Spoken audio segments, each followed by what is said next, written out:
You were always waiting the truth. There's no way you can deny it. What are you doing?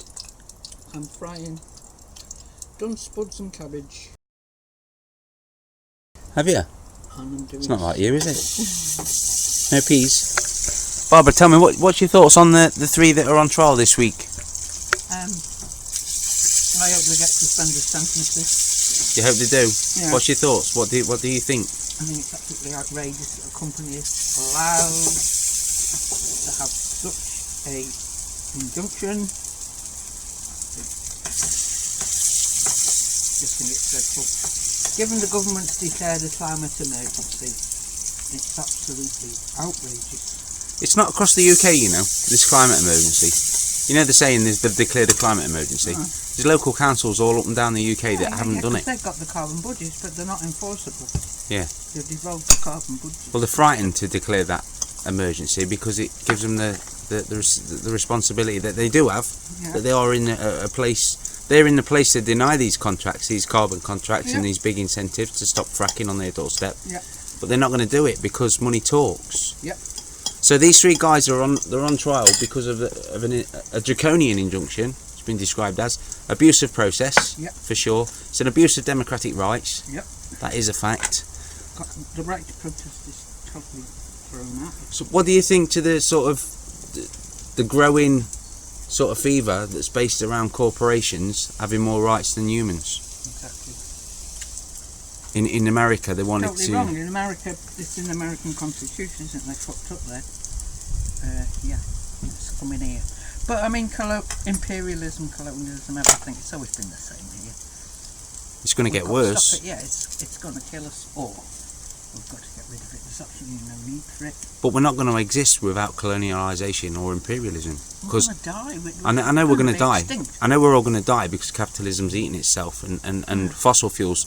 It's just like sawing a piece of a tree that you're standing on, underneath your feet. So what did you say about their constitution? It allows them to wangle in that corporations have the rights of human beings. Is that for real? Because that's not actually being in place. It was in the book. Wasn't Chomsky that made him up? It's definitely in the book. Yeah. Definitely true. So you went there yesterday to court.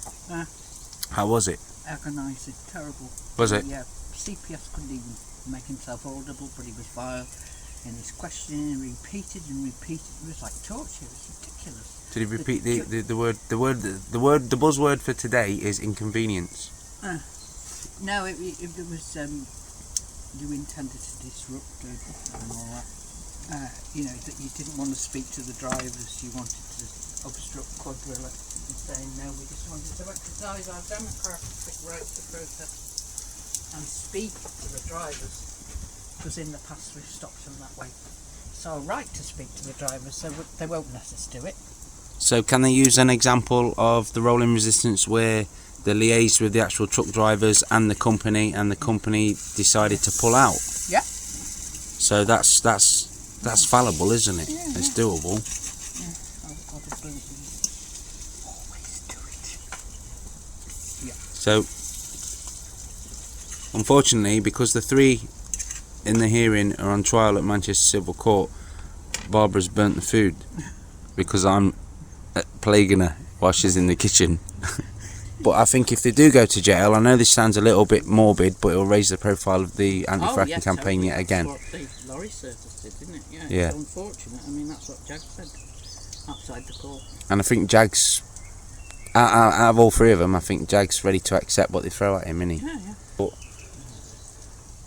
if they do get a suspended sentence, what does that do to the future of protest? The future of our democratic protest? The future of the people down at Preston New Road, the future of the people at West Newton, the future of the Midlands that's coming up with pedals all over the place?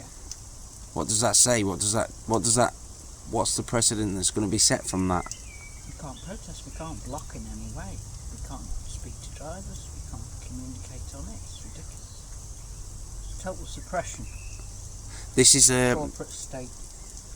Friends of the Earth, they're challenging this injunction, aren't they, at present? Yeah. Does that have any bearing on the case at all? No. Not at the moment, no, but if they have to go to appeal, it will enable them to do that. Bearing in mind the judge passed the injunction in the first place. So he's totally self-interested. But that doesn't seem to matter. It's not grounds of appeal. Yeah, I don't understand that. How can the same judge who passed the injunction then get to say, does that work like that? He's not got no personal conflict there if he's angry that nobody's abiding by his word or abiding by. I mean, the thing that they're mainly worried about, I think, is just abiding by the court. Once you contempt of court, it's a little bit more sort of, they frown upon it a little bit more. It's like police bail. I don't know if you know this or if anybody knows this. It's not actually illegal to break police bail. There's no law that is in place. Yeah, you told me that. Yeah, there's no law in place for police bail, and they have been done for an abusive process themselves. Yeah. So the abuse of police bail, but the only thing is about police bail is they continue to do it because nobody varies it. So if you don't vary it, the judges don't know that they're continually abusing their powers. But when you break court laws, court rulings and stuff like that, they do frown upon it. But for me, I got sentenced when I went to jail. I got remanded to jail by the same judge who refused 2 weeks beforehand to lift my bail, which I broke. So I reckon that played a part in him passing that sentence to me, because he had a personal interest in it. And this smacks a little bit of the same. And I know that's only magistrates' court. But can any precedents be set from this trial? I hope not, but yes, it's going to be. So It's got to be really mass protests, like the rock around the clock. That's the only thing that will see. It's got to be a mass one, hasn't it? You've got to have the numbers. Trade unions behind it, the fucking Labour Party, the Green Party doing what they said they do, which is feet on the ground, define the law. Unless you get all that, it's just us lot on tour. The Green Party have said what? Last year they said they were going to go into direct action. Did they? I've seen them do it. So I haven't seen any action from the Green Party whatsoever. I've seen no action. I've seen a few local people at local level work hard. People that we know, people like Gina Dowding and that, they've put their money where their mouth is. They do work and they do want to go on the front line. But I've seen no action, no direct action from any specific party as a whole. No. Alan Todd announced it. They've made the decision to make climate change their biggest issue, which I can't believe it wasn't before. Yeah, Green Party's in the clue's in the title, isn't it? Green. Yeah. All right, thanks, Barbara. Thanks for your wonderful insight, as per usual. You want a drink?